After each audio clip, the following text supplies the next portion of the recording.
성사만큼은 신 혼자서 절대로 할 수가 없어요. 물론 혼인 성사도 마찬가지겠지만, 고해 성사는 고해 자가 있어야 돼요. 그리고 사제경을 통해서 구원의 이 죄 사함의 약속이 이제 선포가 되죠. 하지만 우리는 보석을 해야 되는 거죠. 보석을. 약속을 받았지만 이제 내가 기호 갚음이 있어야 되는 거잖아요. 바로 이제 고해 성사를 통해서 바라보면 이 하느님의 구원의 약속은 선포가 되었지만 내가 기호 갚아야 하는 것들이 있죠. 창조의 활동은 바로 이제 그러한 것이다 라고 이해하시면 좀 한결 나으실 거예요. 자녀를 출산한다. 이것은 이제 어떻게 보면 교회 공동체 안에서 새 영세자가 나오는 것과 같은 거죠.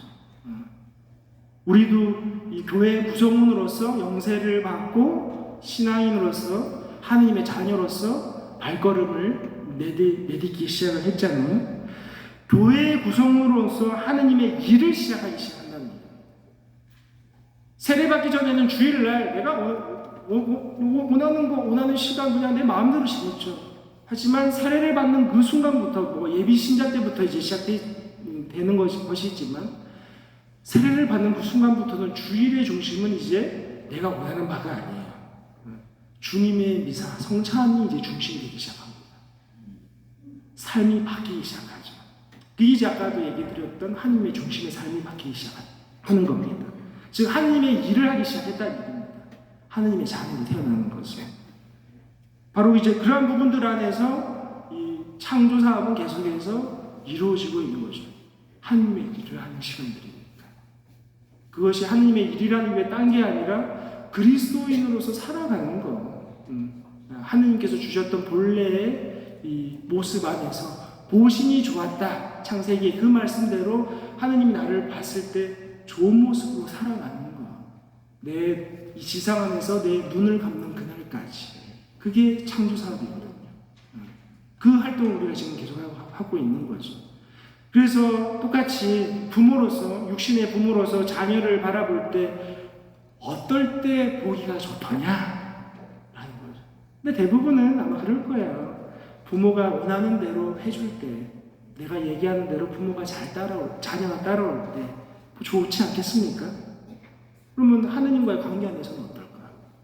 하느님 자녀로서 아버지 하느님께서 나를 바라보실 때 어떨 때 좋을까?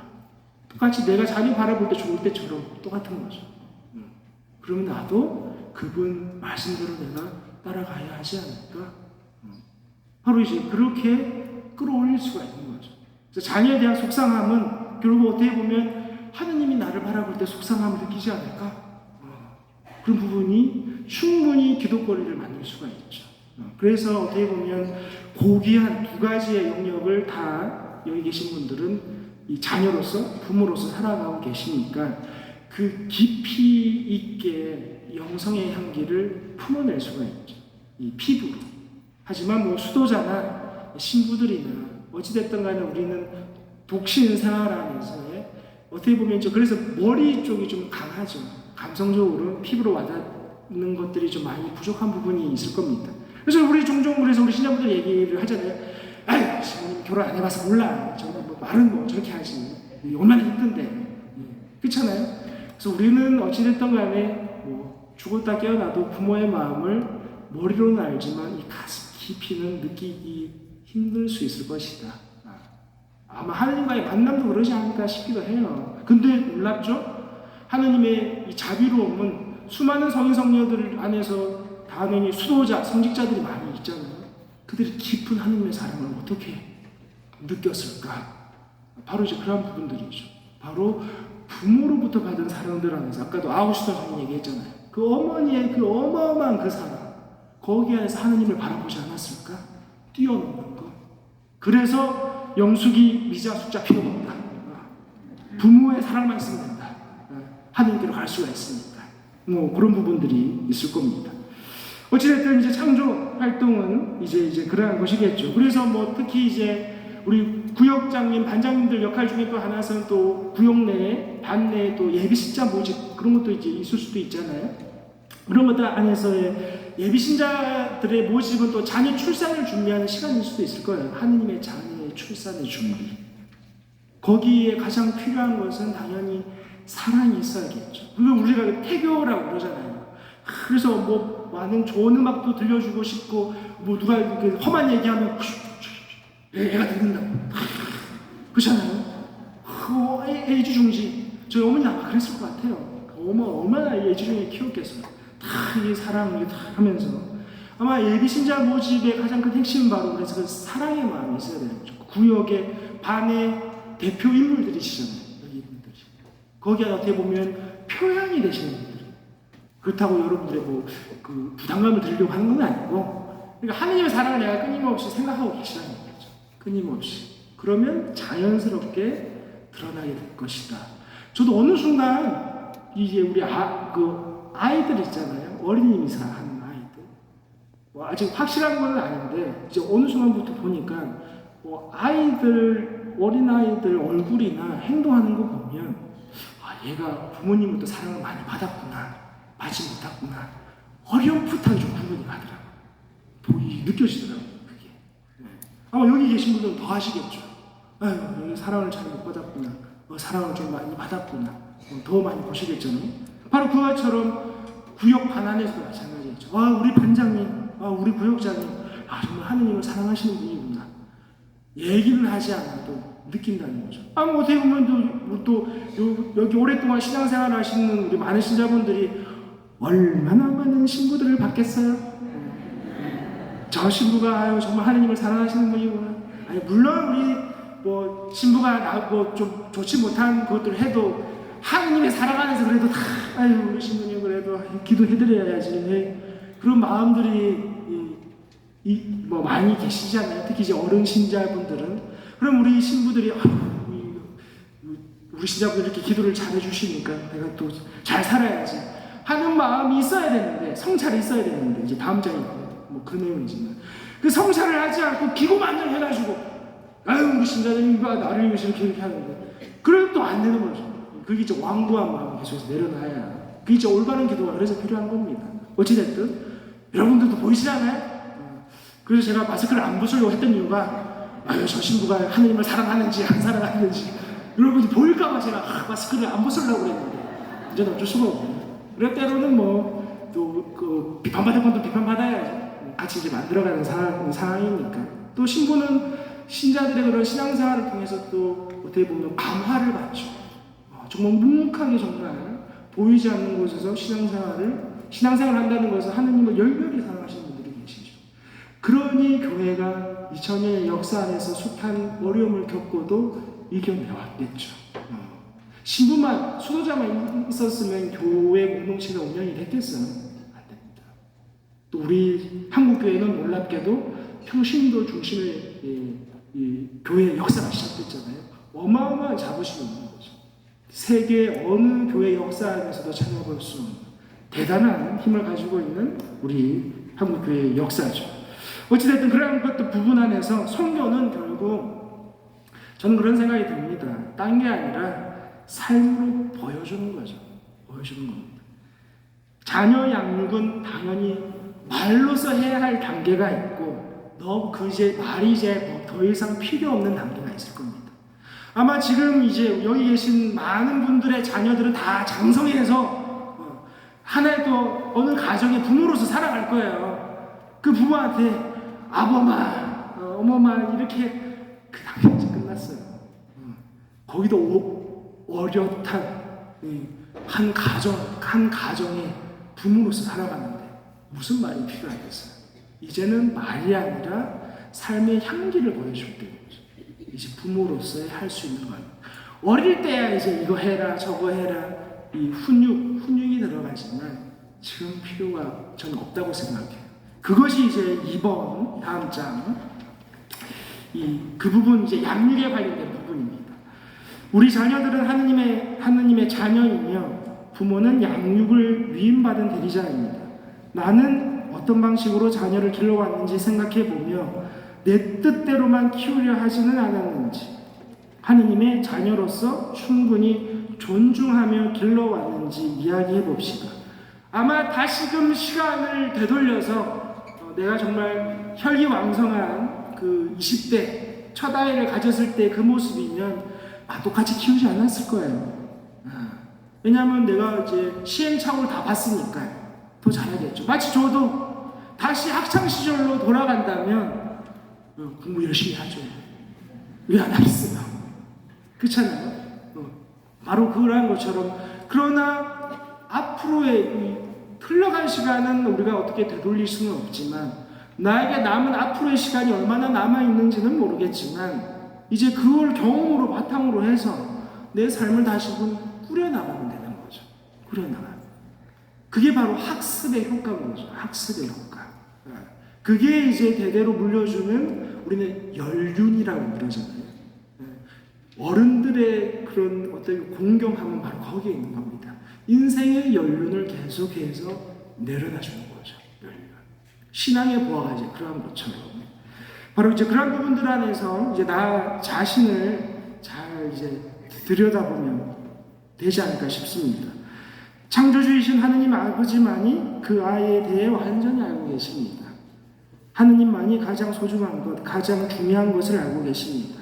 나 자신에 대해서도 하느님 많이 알고 계시겠죠. 내가 어떠한 아이인지. 하느님 앞에서 우리는 다 아이의 모습이잖아요. 하느님은 내가 어떠한 아이인지 당신이 알고 계시겠죠. 그래서 저를 이끌어 달라고. 그래서 우리가 기도를 하는 거겠죠. 자녀는 가정의 소유물이 아니라 그들만의 삶의 길이 있습니다. 우리의 자녀가 그들의 여정에 진정 어디에 있는지, 자녀들의 마음이 진정 어디에 있는지 알고 있습니까? 무엇보다 우리는 그러한 것들을 알기를 바랍니까? 자녀 양육이라 함은 결국 대부분 모르겠어요. 여기 계신 부모님들, 우리 신자분들 가정은 어떠한지는 모르겠지만, 저도 이제 우리 본가, 우리 부모님 안에 저도 이제 남동생이 있다고 그랬잖아요. 제 남동생이 냉담 중이에요. 한 수십 년 됐죠. 냉담한지. 아마 저와 비슷할 때 냉담을 했어요. 같이 이제 어린이집사 가다가 안 나갔으니까. 저는 이제 어찌됐든 성소에 이끌려서 이렇게 됐고, 그 이후로 계속 냉담 중이에요. 냉담. 아마 가정 안에서 우리 어른 신자분들 안에서도 냉담하는 자녀들 때문에 고심하는 경우들이 많이 있겠죠. 냉담 자녀가 어떻게 보면 냉담 자녀가 냉담을 풀고 돌아오기를 바라는 경우들이 많이 있을 겁니다. 당연히 신앙인으로서 이제 그래야겠죠. 근데 하나님을 믿지 않는 자녀, 마치 냉담 자녀가 하나님을 안 믿는 것처럼 여겨지니까 너무나도 안타까움이 있죠.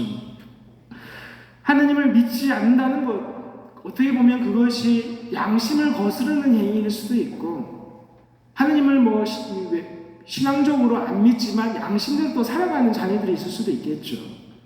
무슨 얘기냐? 양심이라 함은 우리 가톨릭 교회 교리서에서 다음과 같이 가르치고 있습니다. 양심은 인간의 가장 은밀한 핵심이며 지성소이다. 지성소는 우리 구약시대의 성전, 성막 안에 하느님의 현존, 괴악의 괴가 모셔져 있는 거룩한 곳이거든요. 마치 오늘날로 따지면 감실 생각하시면 하느님의 현존이 있는 곳이잖아요. 그것이 이제 지성소인데, 거기에서 인간은 홀로 하느님과 함께 있고 그 깊은 곳에서 하느님의 목소리를 듣는다. 양심은 하느님의 목소리가 들려오는 곳이라고 생각하시면 쉽습니다. 그래서 우리가 양심대로 살아가는 사람. 그래서 기도는 그래서 양심 성찰의 시간이기도 해요. 무슨 얘기냐? 나의 것을 계속해서 하느님께 아뢰는 시간이 아니라 양심 성찰, 하느님의 목소리를 듣는, 하느님의 가르침을 듣는 시간이 기도라는 겁니다. 그래서 기도를 잘 해야 하느님의 속성이 건드러진다는 겁니다.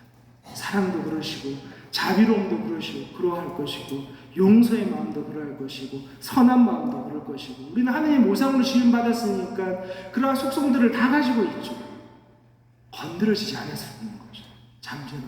어떻게 보면 이제 자녀를 키울 때도 이 부모의 역할은 그런 거죠. 자녀를 가장 가까이서 보는 사람이 이제 부모잖아요. 그러면 나의 자녀가 어떤 것에 더 흥미를 가지고 있는가, 그걸 잘 지켜봐줘야죠.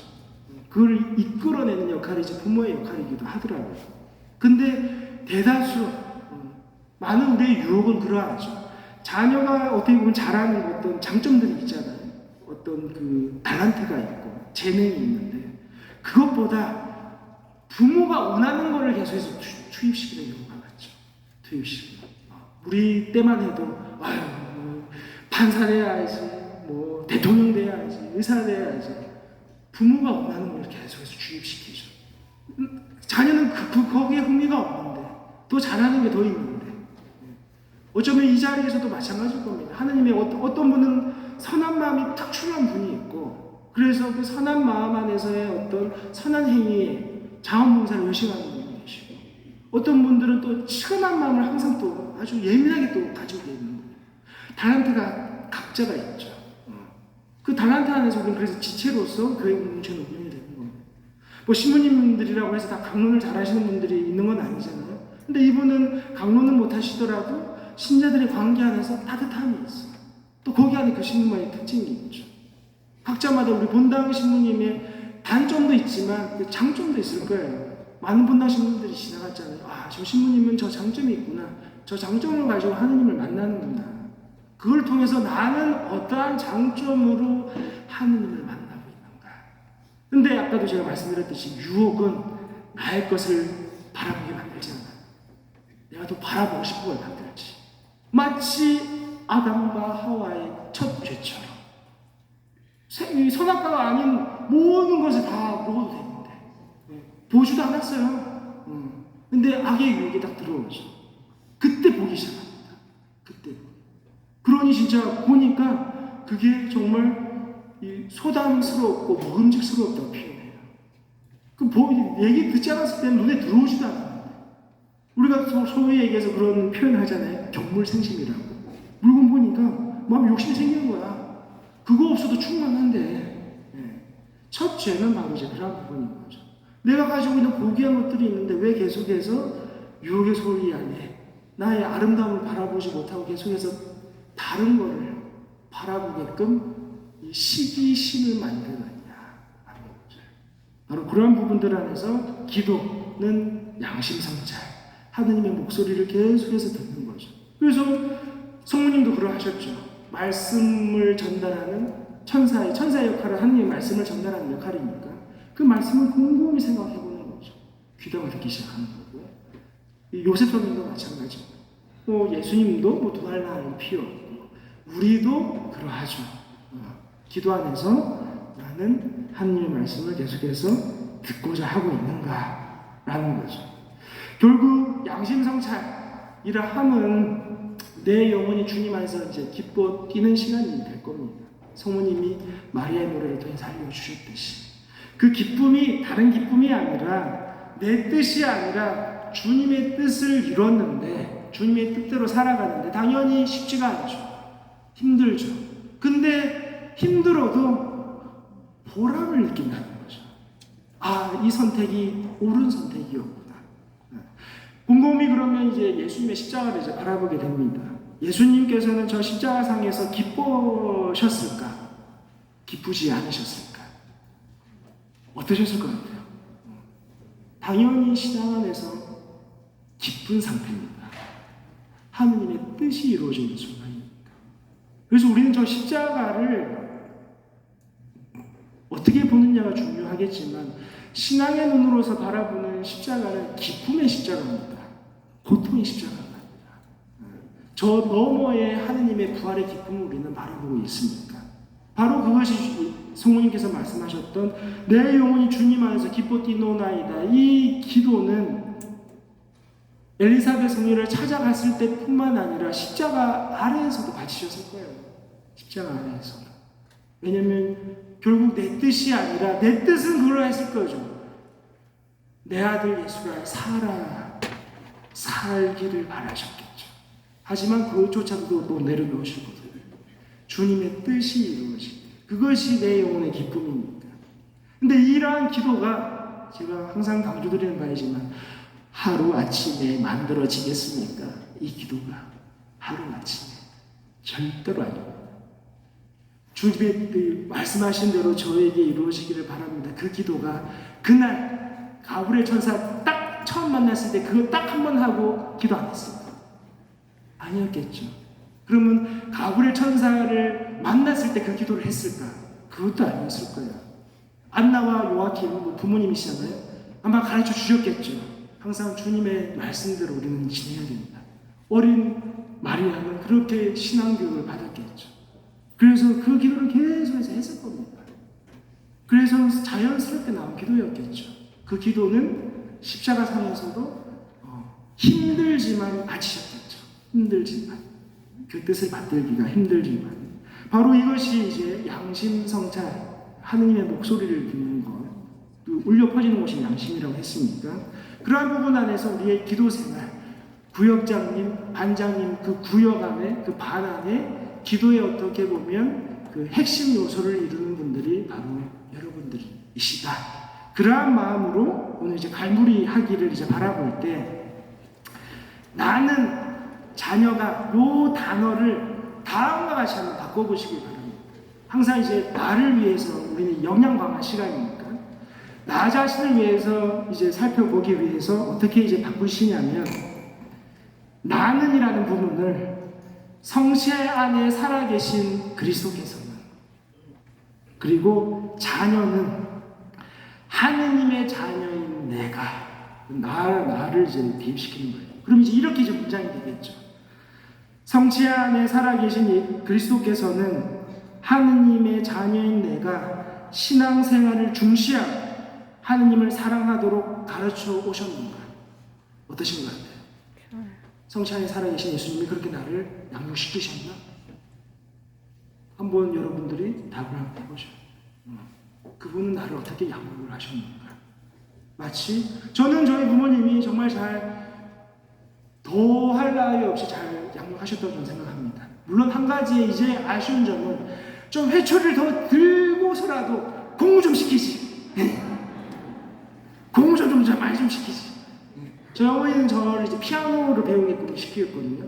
근데 저는 그 피아노 배우기가 너무 싫었어요. 아마 저도 이제 옛날 사람인지라 피아노가 땡땡땡 거리는 건 여자들이 하는 거지.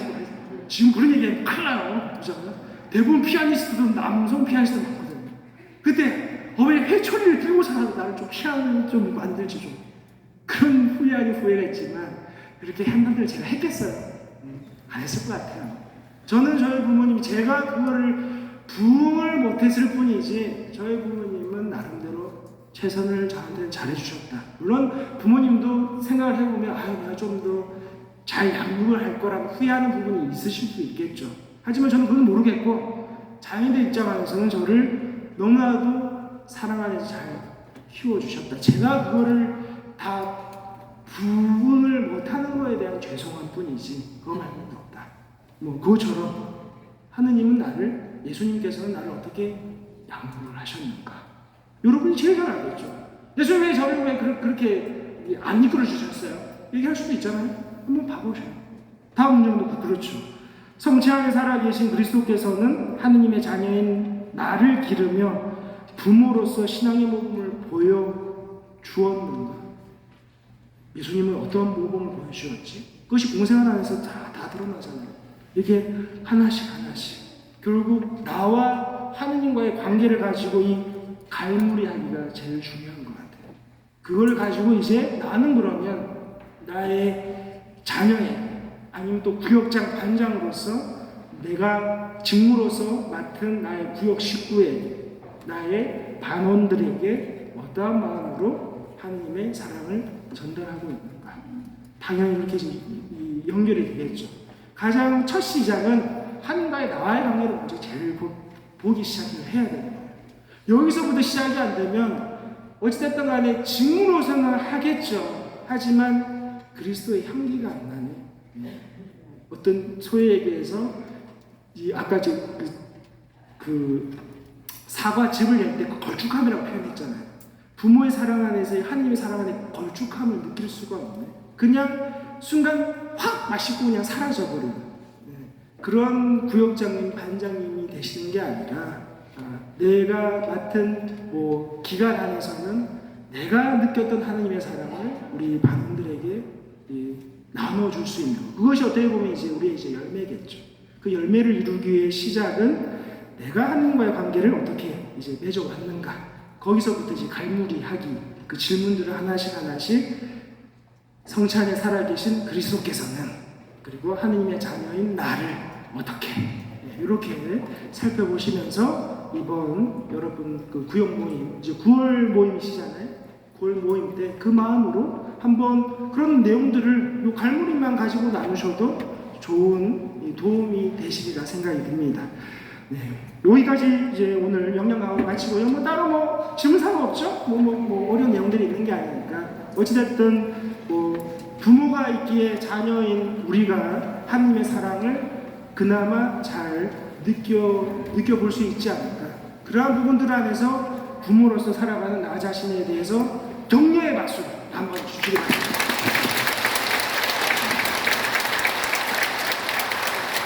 아무튼 부모로서 살아가시는 데 있어서 다시 한번 자녀된 입장으로서 정말 감사를 드리고요. 그 고귀한 우화를 잃지 않도록 잘 가져가시길 바라면서 마침 기도 60쪽에 자녀를 위한 기도 있잖아요. 이 자녀는 나의 육신적인 나의 자녀도 생각하지만 하느님의 자녀인 나를 생각하세요.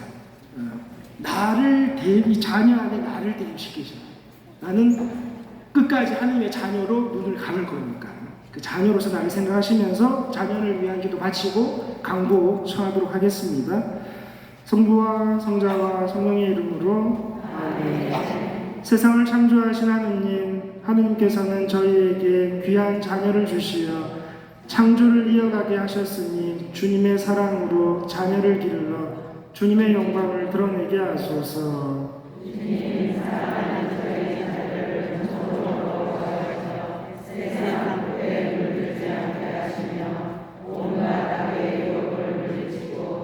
예수님을 본받아 주님의 뜻을 이루는 우리 되게 하소서. 우리 주 그리스도를 통하여 비나이다.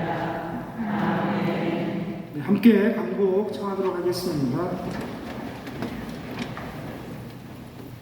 주님께서 여러분과 함께 또한 사제의 영과 함께 분명하신 천주 성부와 성자와 성령께서는 여기 모인 남동지구 구역 관장들에게 강복하시어 길이 머물게 하소서. 아멘. 주님을 찬미합시다. 하느님 감사합니다. 성부와 성자와 성령의